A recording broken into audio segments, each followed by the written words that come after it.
342 ಬಾರಿ ದರ್ಶನ್ ಕರೆ ಮಾಡಿದ್ದಾರೆ.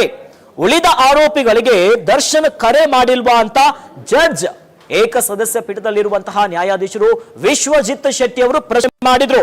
ಆಗ ಪವಿತ್ರ ಬಿಟ್ಟು ಉಳಿದ ಆರೋಪಿಗಳಿಗೆ ದರ್ಶನ್ ಕರೆ ಅಂತ ನ್ಯಾಯಾಧೀಶರ ಪ್ರಶ್ನೆಗೆ ದರ್ಶನ್ ಪರ ವಕೀಲರು ಉತ್ತರವನ್ನ ಕೊಟ್ಟಿದ್ದಾರೆ. ಅಂದ್ರೆ ಪೊಲೀಸರ ಪ್ರಕಾರ ಹೇಳ್ತಿರುವಂತದ್ದು ದರ್ಶನ್ ಅವರ ಪತ್ನಿ ವಿಜಯಲಕ್ಷ್ಮಿ ಅವರು. ಆದರೆ ರೇಣುಕಾ ಸ್ವಾಮಿ ಪವಿತ್ರ ಗೌಡಗೆ ಮೆಸೇಜ್ ಮಾಡಾರೆ. ಇದರಿಂದ ಅವರನ್ನ ಚಿತ್ರದುರ್ಗದಿಂದ ಕಿಡ್ನಾಪ್ ಮಾಡಿ ಪಟ್ಟಣಗೆರೆಯ ಶೆಡ್ ನಲ್ಲಿ ಭೀಕರವಾಗಿ ಕೊಲೆ ಇವೆಲ್ಲ ಕೂಡ ಪೊಲೀಸರು ಉಲ್ಲೇಖ ಮಾಡಿರುವಂತಹ ವಿಚಾರ.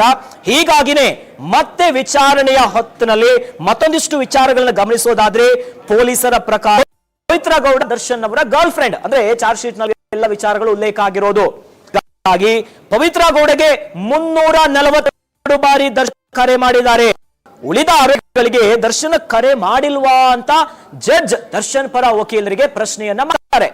ಇದಕ್ಕೆ ದರ್ಶನ್ ಪರ ವಕೀಲರು ಪವಿತ್ರ ಬಿಟ್ಟು ಉಳಿದ ಆರೋಪಿಗಳಿಗೆ ದರ್ಶನ್ ಕರೆ ಮಾಡಿಲ್ಲ ಅಂತ ನ್ಯಾಯಾಧೀಶರ ಪ್ರಶ್ನೆಗೆ ಉತ್ತರವನ್ನ ಕೊಡ್ತಾರೆ. ಅಂಡ್ ವೆರಿ ಇಂಪಾರ್ಟೆಂಟ್, ನ್ಯಾಯಾಧೀಶರೇ ಕೇಳ್ತಾರೆ, ಪೊಲೀಸರ ಪ್ರಕಾರ ಪವಿತ್ರ ಗೌಡ ದರ್ಶನ್ ಅವರ ಗರ್ಲ್ ಫ್ರೆಂಡ್. ಅಂದ್ರೆ ರೇಣುಕಾ ಸ್ವಾಮಿ ಅಸಭ್ಯವಾಚ ಪದಗಳನ್ನು ಬಳಕೆ ಮಾಡಿ ಮೆಸೇಜ್ ಮಾಡಿರುವಂತ ವಿಚಾರವೇ ಈ ಕೊಲೆಯ ಒಂದು ಬಹಳ ಮೂಲ ಆಗಿದೆ. ಹೀಗಾಗಿನೇ ಪವಿತ್ರ ಗೌಡಗೆ ಇಷ್ಟೊಂದು ಬಾರಿ ಕರೆಯನ್ನ ಮಾಡಿದ್ದಾರೆ. ಅಂದ್ರೆ 342 ಬಾರಿ. ಹಾಗಾದ್ರೆ ಬೇರೆ ಆರೋಪಿಗಳಿಗೆ, ಪ್ರಕರಣದ ಬೇರೆ ಬೇರೆ ಆರೋಪಿಗಳಿಗೆ ಕೊಲೆ ಮಾಡಿಲ್ವಾ ಅಂತ ಕೇಳಿದಾಗ ದರ್ಶನ್ ಪರ ವಕೀಲರು ಇಲ್ಲ ಅಂತ ಉತ್ತರವನ್ನ ಕೊಟ್ಟಿದ್ದಾರೆ. ಪವಿತ್ರ ಉಳಿದ ಆರೋಪಿಗಳಿಗೆ ಕರೆಯನ್ನ ಮಾಡಿಲ್ಲ ಅನ್ನುವಂತ ವಿಚಾರ ನ್ಯಾಯಾಧೀಶರ ಪ್ರಶ್ನೆಗೆ ಉತ್ತರವನ್ನ ಕೊಟ್ಟಿದ್ದಾರೆ ನೋಡಿ. ಅಂಡ್ ಬಹಳ ಇಲ್ಲಿ ಯಾಕಂದ್ರೆ ಈ ಪ್ರಕರಣದಲ್ಲಿ ನಾವು ಇನ್ನೊಂದು ವಿಚಾರವನ್ನ ಗಮನಿಸೋದಾದ್ರೆ ನಟ ದರ್ಶನ್ ಯಾವಾಗ ರೇಣುಕಾ ಸ್ವಾಮಿ ಕೊಲೆ ಪ್ರಕರಣದಲ್ಲಿ ಜೈಲನ್ನು ಸೇರ್ತಾರೆ, ವಿಚಾರಣಾ ದಿನ ಕೈದಿಯಾಗಿ ಜೈಲಿನಲ್ಲಿ ಇರುವಂತ ಅಷ್ಟೂ ದಿನವೂ ಕೂಡ ಒಂದು ಕಡೆಯಲ್ಲಿ ಪೂಜೆ ಮಾಡ್ತಾರೆ ವಿಜಯಲಕ್ಷ್ಮಿ ಅವರು. ಕೊಲ್ಲೂರು ಮೂಕಾಂಬಿಕಾ ಸನ್ನಿಧಿಗೆ ಹೋಗ್ತಾರೆ, ಬೇರೆ ಬೇರೆ ತಾಯಿಯ ಸನ್ನಿಧಿಗೆ ಹೋಗ್ತಾರೆ, ಪೂಜೆಯನ್ನ ಸಲ್ಲಿಸ್ತಾರೆ.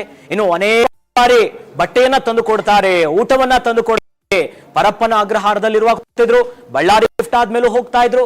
ಬಹಳಷ್ಟು ಬಾರಿ ಬಹಳಷ್ಟು ದರ್ಶನ್ ಮೇಲೆ ಹಳೆಯ ಪ್ರಕರಣಗಳು ಇತ್ತು, ಪತ್ನಿಯವರ ಮಧ್ಯೆ ಇರುವಂತಹ ವೈಮನಸ್ಸುಗಳು. ಆದ್ರೆ ದರ್ಶನ್ ಅವರು ಪವಿತ್ರ ಗೌಡಗೆ ರೇಣುಕಾ ಸ್ವಾಮಿ ಅಶ್ಲೀಲ ಮಾಡಿದ್ದ, ಹೀಗಾಗಿ ರೇಣುಕಾ ಸ್ವಾಮಿಯನ್ನ ಕೊಲೆ ಮಾಡಲಾಗಿತ್ತು ಅನ್ನುವಂತ ವಿಚಾರಗಳು ಗೊತ್ತಿದ್ರು ಕೂಡ ಪತಿಯ ಪರವಾಗಿ ಸುತ್ತಾರೆ. ಇನ್ನು ಯಾವ ರೀತಿಯಾಗಿ ಕಾನೂನಾತ್ಮಕವಾಗಿ ಇದನ್ನ ಎದುರಿಸಬೇಕು ಅನ್ನುವಂತ ವಿಚಾರವಾಗಿಯೂ ಕೂಡ ಹೋರಾಟವನ್ನ ಮಾಡ್ತಾರೆ. ಅಂಡ್ ಇದರ ನಡುವೆ ಇವತ್ತು ದರ್ಶನ್ ಅವರ ಬೇಲ್ ಭವಿಷ್ಯದ ವಿಚಾರಣೆಯ ಹೊತ್ತಿಗೆ ನ್ಯಾಯಾಧೀಶರು ದರ್ಶನ್ ಅವರ ಪರ ಇರುವಂತ ವಕೀಲರಿಗೆ ಮತ್ತೊಂದು ಪ್ರಶ್ನೆಯನ್ನ ಇಡ್ತಾರೆ. ಅದುವೇ ಪೊಲೀಸರ ಪ್ರಕಾರ, ಇದು ಪೊಲೀಸರ ಪ್ರಕಾರ ಬಹಳ ಸ್ಪಷ್ಟವಾಗಿ ಗಮನಿಸಬೇಕು. ಪೊಲೀಸರ ಪ್ರಕಾರ ಪವಿತ್ರ ಗೌಡ ದರ್ಶನ್ ಅವರ ಗರ್ಲ್ ಫ್ರೆಂಡ್. ಪವಿತ್ರ ಗೌಡಗೆ 342 ಬಾರಿ ದರ್ಶನ್ ಅವರು ಕರೆ ಮಾಡಿದ್ದಾರೆ.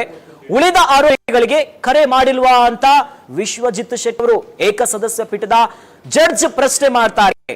ಇದಕ್ಕೆ ದರ್ಶನ್ ಪರ ವಕೀಲರು ಇಲ್ಲ, ಪವಿತ್ರ ಗೌಡ ಅವರನ್ನ ಬಿಟ್ಟು ಇನ್ಯಾರಿಗೂ ಕೂಡ ಕರೆಯನ್ನ ಮಾಡಿಲ್ಲ ಅಂತ ಜಡ್ಜ್ ಅವರು ಕೇಳಿರುವಂತ ಪ್ರಶ್ನೆಗೆ ಉತ್ತರವನ್ನ ಕೊಡ್ತಾರೆ ನೋಡಿ. ಹಾಗೆ ಸಾಕಷ್ಟು ಅಂದ್ರೆ ಈ ಪ್ರಕರಣದಲ್ಲಿ ಪವಿತ್ರ ಗೌಡ ದರ್ಶನ್ ಗರ್ಲ್ ಫ್ರೆಂಡ್ ಅಂತ ಪೊಲೀಸರು ಹೇಳಿರುವಂತದ್ದು. ಅದೇ ವಿಚಾರವನ್ನ ಈಗ ಜಡ್ಜ್ ಅವರು ಕೂಡ ಪ್ರಶ್ನೆ ಮಾಡಿದ್ದಾರೆ. ಅಂದ್ರೆ ಯಾಕಂದ್ರೆ ಸಾಕಷ್ಟು ಬಾರಿ, ಒಂದಲ್ಲ ಎರಡಲ್ಲ, 342 ಬಾರಿ ಕರೆ ಹೋಗಿದೆ. ಅಂದ್ರೆ ಬೇರೆ ಆರೋಪಿಗಳಿಗೆ ಹೋಗಿಲ್ಲ ಹೇಳಿದ್ದಾರೆ. ಇದಕ್ಕೆ ಇಲ್ಲ, ಪವಿತ್ರ ಗೌಡ ಅವರಿಗೆ ಮಾತ್ರ ಕರೆ ಹೋಗಿದೆ, ಆರೋಪಿಗಳಿಗೆ ಫೋನ್ ಮಾಡಿಲ್ಲ ಅಂತ ಜಡ್ಜ್ ಕೇಳಿರುವಂತ ಪ್ರಶ್ನೆಗೆ ಉತ್ತರವನ್ನ ಕೊಟ್ಟಿದ್ದಾರೆ ನೋಡಿ. ಅಂಡ್ ಬಹಳ ಪ್ರಮುಖವಾಗಿ ಈ ಪ್ರಕರಣದಲ್ಲಿ ಚಿತ್ರದುರ್ಗದ ರೇಣುಕಾ ಸ್ವಾಮಿ ಚಿತ್ರದುರ್ಗದಲ್ಲಿ ಇಟ್ಕೊಂಡು ಇನ್ಸ್ಟಾಗ್ರಾಮ್ ಅಲ್ಲಿ ಮೆಸೇಜ್ ಮಾಡ್ತಾನೆ. ಆ ಮೆಸೇಜ್ ಇಂದ ಅವನನ್ನ ಮತ್ತೆ ಅವ್ರು ಹೇಳಿದ್ದಾರೆ ಅನ್ನುವಂತ ವಿಚಾರ ಕಿಡ್ನಾಪ್